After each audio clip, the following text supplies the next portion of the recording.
विकास जी, मैं अब आपके पास आना चाहती हूँ। विक्रम जी की भी बातें आपने सुनी, राव साहब की भी सुनी। विक्रम जी, व्यथा यह है कि कोई भी ऐसी खबर हो, कोई भी बड़ी खबर, निर्भया कांड हुआ, पूरा देश सड़कों पर निकला, कैंडल मार्च लेकर घुमा, लेकिन उसमें भी इंसाफ के लिए एक मां को सालों साल इंतजार करना पड़ा। अफसोस की बात है, लेकिन मीडिया भी खबरों में आगे बढ़ जाता है और लोग आगे निकल जाते हैं, लेकिन माता पिता पीछे छूट जाते हैं। उस दर्द को समेटते हुए, कानूनी लड़ाई लड़ते हुए, अपने आप को मजबूत करते हुए कि हमें किसी भी दम पर अपना जो न्याय के लिए इंतजार है वो खत्म नहीं करना है। ऐसी ही एक लड़ाई आप लड़ रहे हैं आज, लेकिन आपके लिए ये लड़ाई और भी बड़ी है, क्योंकि आपको अपनी बेटी का अंतिम संस्कार करना है, जो आप नहीं कर पा रहे हैं। दूसरी तरफ कानूनी लड़ाई भी, आप अकेले हैं, आप बता रहे हैं, रोज आपको कोर्ट के चक्कर लगाना वकीलों के बहुत आसान नहीं होता है। कई बार मीडिया भी खबरों में बहुत आगे निकल जाता है और तब अब सिर्फ माँ बाप पीछे छूट जाते हैं, जिनको अकेला लड़ना पड़ता है। बहुत मुश्किल आपकी लड़ाई होगी इन दिनों।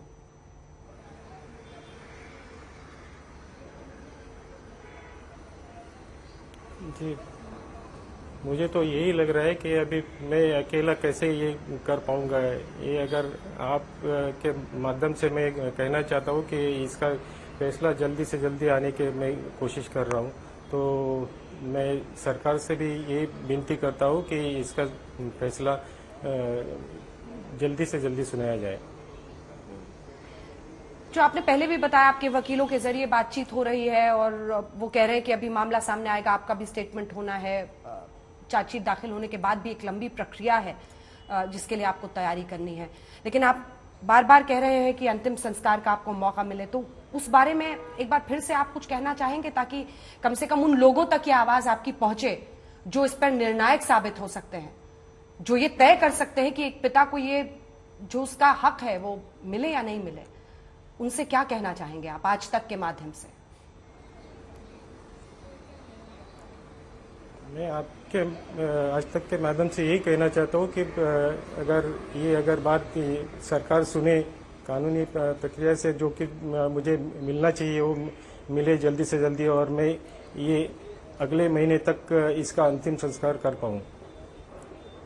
क्या विकास जी, आपको अंतिम संस्कार के लिए जो चीजें हैं वो, इसके अलावा बहुत सारी चीजें थी, श्रद्धा की निशानी थी जब वो दिल्ली में रह रही थी, छतरपुर पहाड़ी में, बाकी जो चीजें थी, क्या वो दिल्ली पुलिस ने आपको सौंप दी या वो भी अभी दिल्ली पुलिस के ही कब्जे में है केस प्रॉपर्टी के तौर पर? नहीं, वो सारी चीजें दिल्ली पुलिस के कब्जे में ही है। अभी तक मुझे कुछ बताया भी नहीं है कि श्रद्धा की क्या क्या चीजें अभी उनके पास है। विक्रम सिंह साहब, आपसे एक कमेंट इस पर, क्योंकि आज जो नार्को का ऑडियो था वो तो हम अपने दर्शकों को नहीं दिखा पाए, सुना पाए, और कोर्ट के हर फैसले का हम सम्मान करते हैं आज तक, लेकिन चाहता है इस मामले में इंसाफ हो। और हम वो चैनल नहीं है जो खबर दिखाकर उसे भूल जाते हैं। हम इंसाफ की लड़ाई में विकास वालकर के साथ हैं और हर कदम पर रहेंगे। आप क्या कहेंगे, इनको क्या तरीका अपनाना चाहिए, क्योंकि उनकी पीड़ा हम सब समझ रहे हैं। विक्रम सिंह साहब। बेशक अंजना जी, आपकी संवेदना, और विकास जी, ऐसा कोई व्यक्ति नहीं है जो कि श्रद्धा के बारे में जानता है और उसके हृदय से रक्तस्राव न हो रहा हो। एवरीबडीज हार्ट इज ब्लीडिंग, और आपके साथ हैं।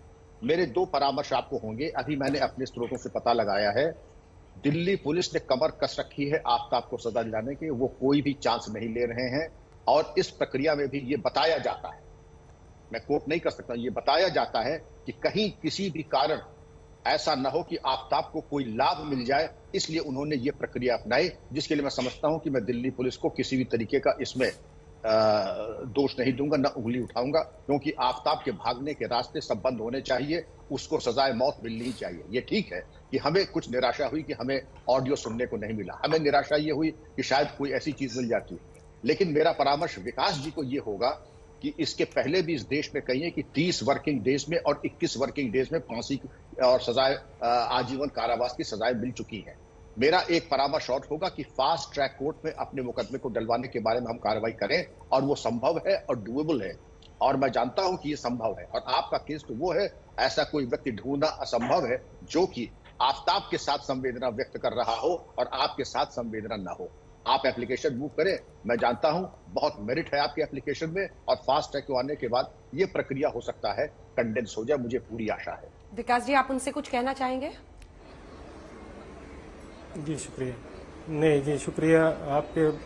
अगर ये मैं कानूनी प्रक्रिया तो नहीं जानता हूँ कि कैसे होगा ये, लेकिन ये मुझे खुशी हो रही है कि मुझे अभी उम्मीद है कि कुछ न कुछ मेरे तरफ से कुछ न्याय मिलेगा मुझे।